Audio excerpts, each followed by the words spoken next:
Welcome back to the R&B Lady Sports Talk. I'm Pamela Ross coming to you from Maryland. And I'm Yolanda Bridges down here in Texas. And together we're going to talk about some of our favorite sports moments that's been happening this past week. So Pam, I hear there's some baseball shenanigans going on. Tell me, what you got? Right now, the Cleveland Indians and the Chicago Cubs are tied up in a tight game 7. Cleveland Indians took a 3-1 lead, and Chicago Cubs came back to tie the series, and they're in the game 7 right now, tight. They've had a rain delay, and I do believe that the Chicago Cubs is actually up 8-6 in the bottom of the 10th. So, hey, it's been an explosive series. I can't wait to see who the winner is. Congratulations, actually, to both teams for making it to the World Series, and good luck for the winner. All right, good luck, both teams. Maybe we'll have a winner by the time we're done. Hopefully. Heading over to the NFL, Pam. Shenanigan number 1, you ready? I'm ready. The tie. Pam. Redskins and the Bengals played in London 27-27. I don't understand. Hey, I think you opened that can of worms last week with that Seahawks tie, and I guess it's a trend now. So everybody feels like they need to get a tie instead of a win. I don't know. Yeah. Tell them to stop doing it. I don't like it. No more ties this year, okay? Hey, I'm with you. I'm with you on that. All right. So now, Pam, around episode 5, you got to put into the atmosphere about, we were talking about the Vikings, and you said that you never know, the Vikings might find themselves in a wild card situation. Well, they've lost the last 2 games. Is that something you really put out there in the atmosphere, or what's going on? Hey, I didn't put it in the atmosphere. Combine, only do from the mind. Heal up, wheel up, bring it back, come rewind. Hey, I didn't put it in the atmosphere. Who's that? The Minnesota Vikings. I said, will they be one of those teams that maybe take a loss during the season and be on the ledge and have to play in the wild cards? We'll see. We'll see. Got it! They're creating their own destination.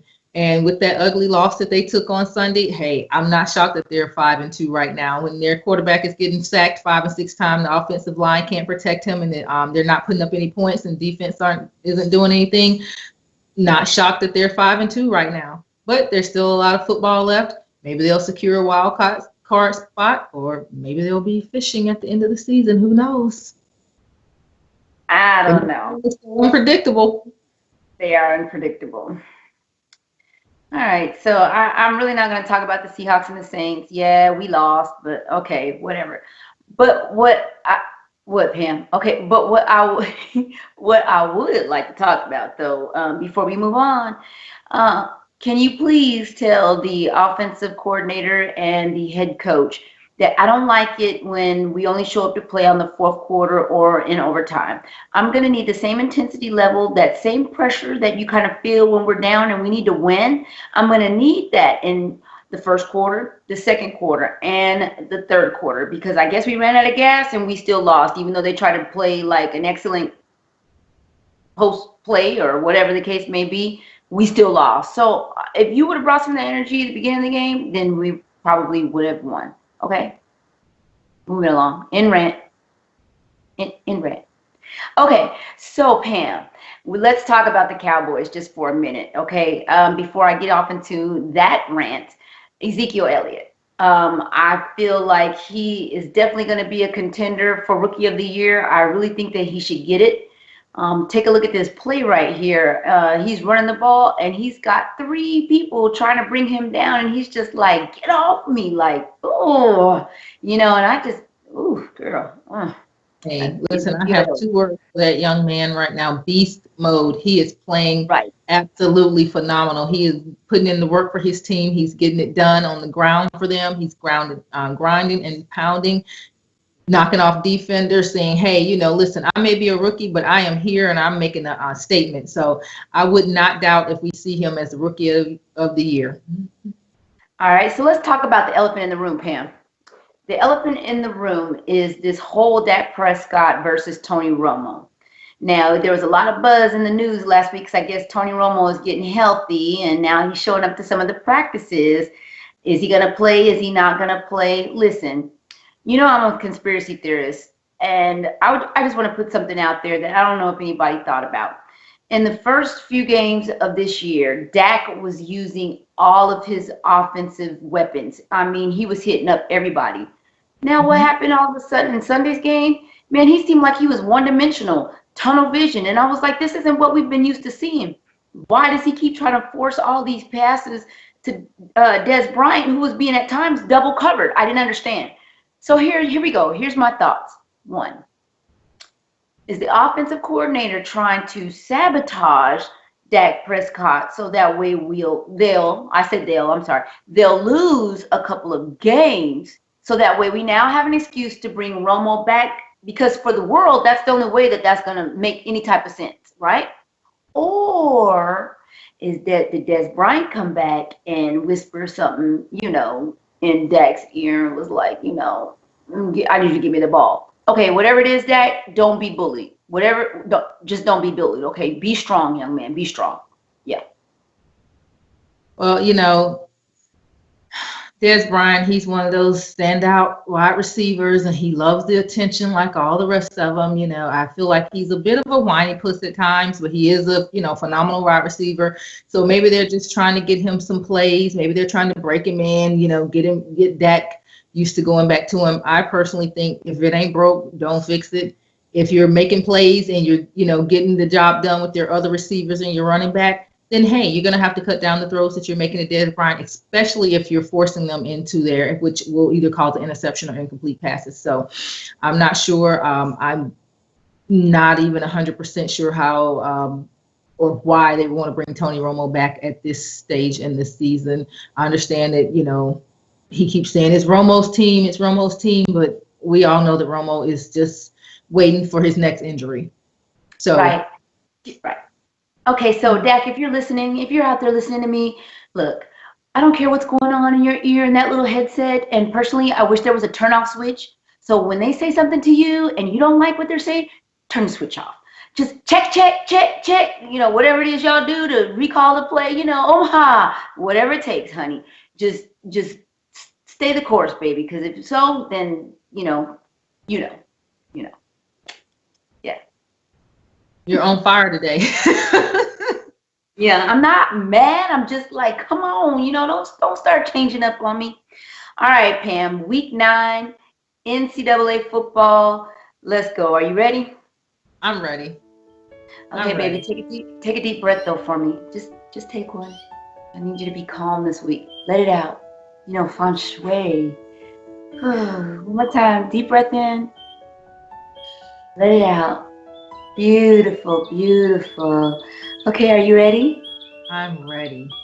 Okay, here we go. Ohio State and Northwestern. Boo. Huh? Boo. I said. I did breathe, and now I'm just getting ready to tell you how I feel about Ohio State. Ohio State has been stinking it up for the last 2 weeks. That's what I've been breathing. Stinky Ohio State. I'm sorry. They lost against Penn State, an unranked team 2 weeks ago, and they barely made it past Northwestern. Was this not the number 2 ranked team in the country just 2 weeks ago? I'm sorry, not seeing it. Their offense, their line is not protecting the quarterback. Their defense cannot get the stops. They need to go back to basic football, dummy down the plays, do whatever you need to do to get a win, because right now it's not working for you. Boo. Did you say dummy down? You could have said simplify. Okay, but you said dummy. All right. Okay. Here we go. You can't take it back. I can spell. Here we go. Baylor and Texas. I'm waiting for it. Okay, Baylor and Texas. Congratulations to Charlie Strong for keeping his job for another week by beating I knew it was coming. Oh God. Listen. You want the truth, or you want me to sugarcoat it? Baylor, weak conference. Their schedule is weak. Big 12. They were undefeated up into this past week or whatever. I think they were the only hopes that the Big 12 would get into, maybe get into the playoffs. Not happening. Sorry. Moving right along. But congratulations to Charlie Strong, because they did pull out that win against Baylor. But yeah. nothing impressive from either team. All right, Washington and Utah. Washington and Utah. Washington is right there in the top 4 or 5 in the polls, and Utah is ranked number 17, I believe, playing them this week. They played them at home, and it was a grind and pound game. Utah took it down to the wire. Washington, I think, took an early lead. Utah came back, and Washington came back, and here Utah at the final few seconds of the game had the opportunity to win. They had 43 seconds left on the clock. And the coach decided to make a dumb play call, and instead of trying to get the first down, he had two timeouts.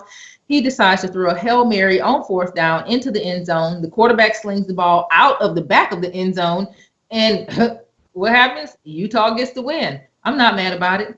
Pac-12 champions. I think we're looking at them. UW got that win. Oh yeah, UW got that win, baby. I'm sorry, you're right. Washington got the win. Washington I know they're got probably insignificant to you because it's the Pac-12. No, Okay. no.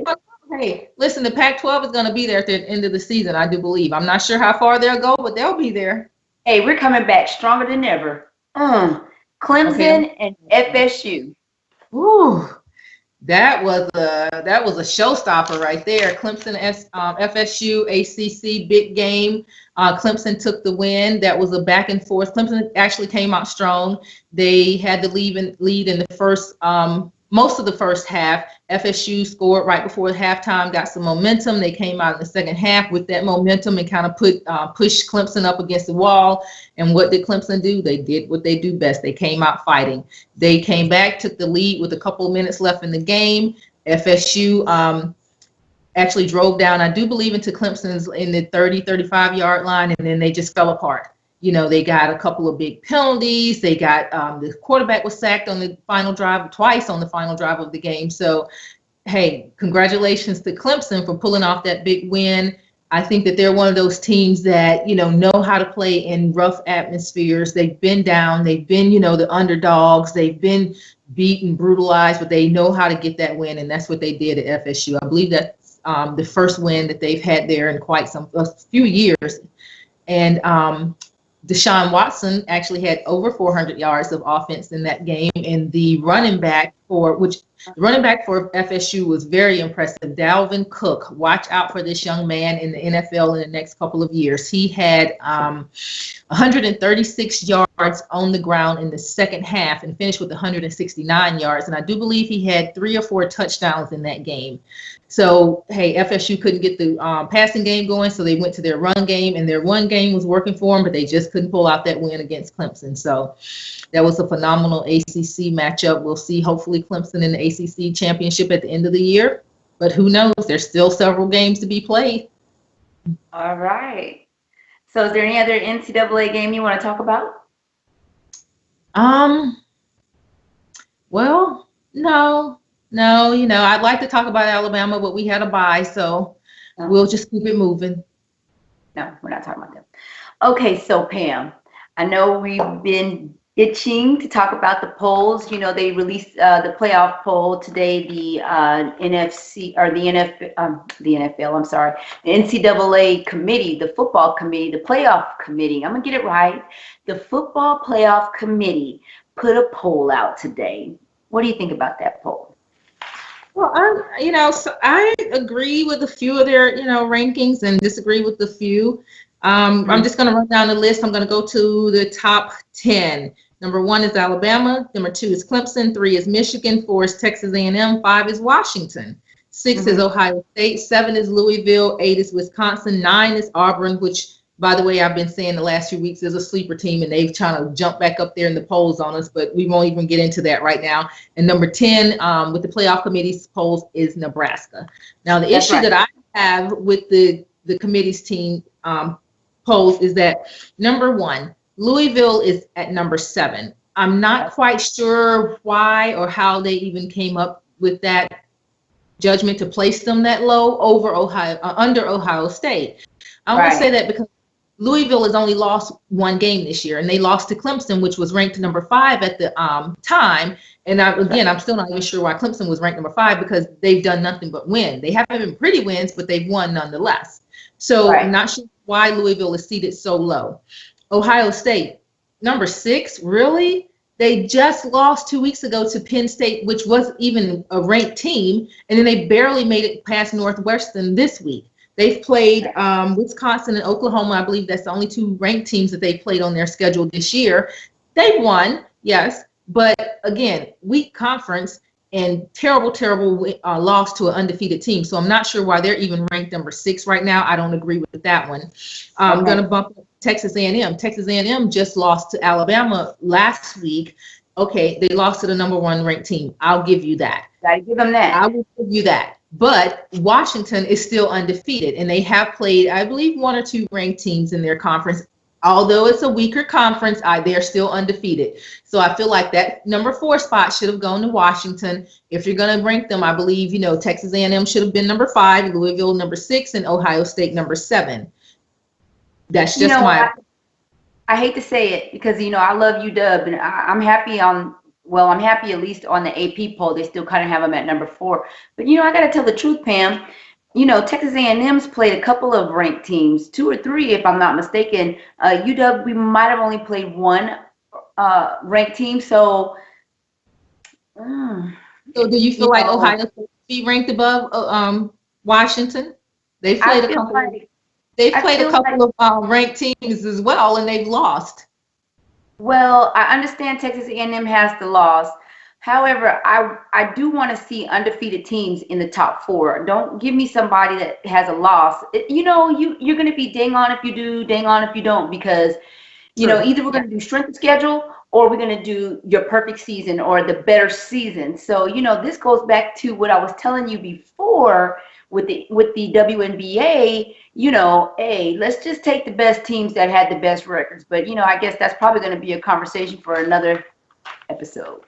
It will be. I think it's tough. I think they do, consider the strength of schedule. I think they consider the conference play and, how if you won, lost, and anything in between. So it's definitely a tough job, and I appreciate what they do, but I just don't agree with their rankings right now. But we have a lot of football left to play, 4 or 5 games, and definitely some playoffs, championship playoffs for the SEC and Pac-12 and Big 10 and Big 12. So the cards will fall where they will fall. And until then, this is where we are.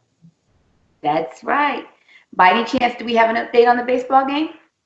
Let me check for you. Let's see if we have anything different here with this World Series. World Series, we have 8-7. It is the final. Looks like the Chicago Cubs won. Wow. Looks like Chicago Cubs took the series 4-3, so they are the world champions. So congratulations to Chicago. Really sorry that Cleveland didn't pull that out, but there's always next year. Keep trying, keep your heads up. Congratulations to the Chicago Cubs. I think they're bringing a win home to that city in over 70 years. So congratulations. So before we start getting completely rowdy in our households, let's just go ahead and call it. We thank you for joining this episode of the R&B Lady Sports Talk, where you don't have to be a man to be a fan. See you on the next one. Peace. Peace.